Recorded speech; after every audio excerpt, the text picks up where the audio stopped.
ఎందుకనో తెలియదు గాని ఝాన్సీలో దేవుడు ఒక అద్భుతాన్ని పుట్టించాడు. ఆవిడికి వ్యతిరేకంగా ఏం చేయదలిచినా అదే మనకు వ్యతిరేకం అవుతుంది. అందుకనే మనం ఓడిపోయాం.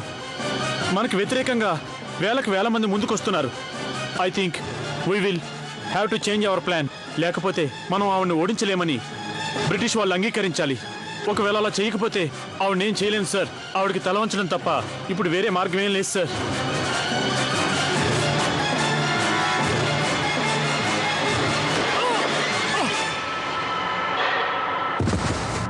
శత్రువులని మెచ్చుకునేవాడికి ఇదే గతి పడుతుంది. ఎంత ధైర్యంరా నీకు?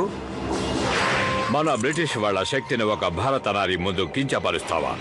అందుకు నీకు ఈ చావే గతి.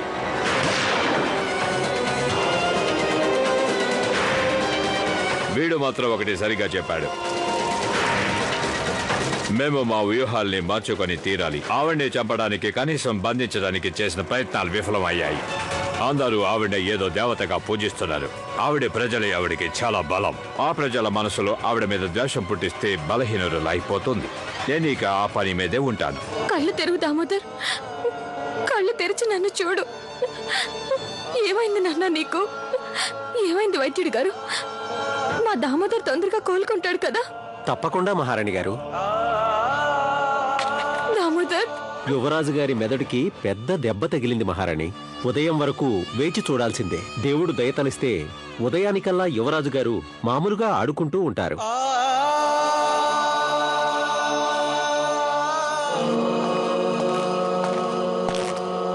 మహారాణి గారు, నేను కమిషనరీ దగ్గర విచారించి వస్తున్నాను.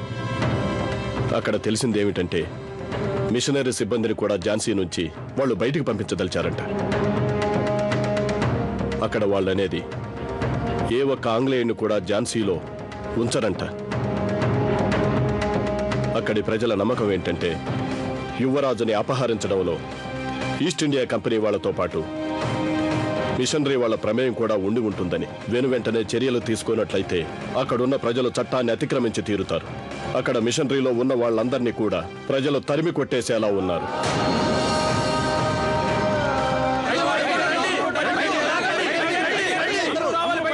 తెల్లవాడు కూడా ఈ ఝాన్సీలో ఉండకూడదు. వీళ్ళల్లో అందరూ కూడా మోసగాళ్లే. దేనికైనా తగ్గిస్తారు వీళ్ళు. వెళ్ళగొట్టండి వీళ్ళందరినీ. వెళ్ళగొట్టాల్సిందే వెళ్ళి. ఇక్కడ ఉంటున్న మిషనరీ వాళ్ళు ఆ దుర్మార్గులతో చేతులు కలిపండకపోతే లోపలికి ఎలా రాగలుగుతారు? మిత్రమా, ఇక్కడ ఉన్న వాళ్ళంతా ఝాన్సీకి పరమశత్రువులు. తన్నండి వీళ్ళని. మీరంతా ఆగ్రహించడంలో తప్పు లేదు. అయినా మహారాణి గారికి నేను కబురు పెట్టాను. ఆవిడ వస్తూ ఉంటారు. ఆవిడ వచ్చి ఏం చేయాలో నిర్ణయిస్తారు. అంత సహనం మాకు లేదు బాబు. ఆ యువరాజు హత్యకు సహాయపడిన వాడిని మేము ప్రాణాలతో విడిచిపెట్టాం. కొంచెం నా మాట వినిపించుకోండి. చంపేయండి. ఏమైంది రఘునాథ్ గారు? ఏం చెప్పమంటారు గౌస్ఖాన్ గారు?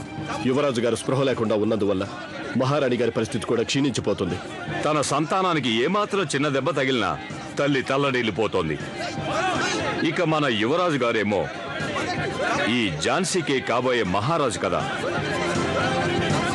ఇక ప్రజలు ఆగ్రహించడంలో కూడా ఎలాంటి తప్పు మనకు కనిపించడం లేదు. ఈ పరిస్థితిలో ఏం చేయాలో అర్థం కావడం లేదు. గౌస్ఖాన్ గారు, ఏదో ఒకటి చేయండి, లేదంటే పరిస్థితి చాలా విషమిస్తుంది. మీరు ఇంకోసారి రాణి గారి వద్దకు వెళ్ళి చెప్పి చూడండి. నేను మళ్ళీ ప్రయత్నిస్తాను. ధైర్యంగా ఉండు తల్లి. ఆ దేవుడు అంత నిర్దయుడిగా ఎలా ఉంటాడు? అన్ని చక్కబడిపోతాయి. ఏం చక్కబడతాయి నాన్న? ఆ దేవుడు నీ మనుకి ఏ సంతోషమో లేకుండా చేస్తున్నాడు. ఈ పసివాణ్ణి నేను కొడుకుని చేసుకున్నప్పటి నుంచి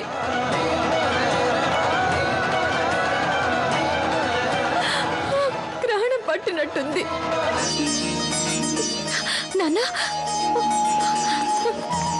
దామోదర్,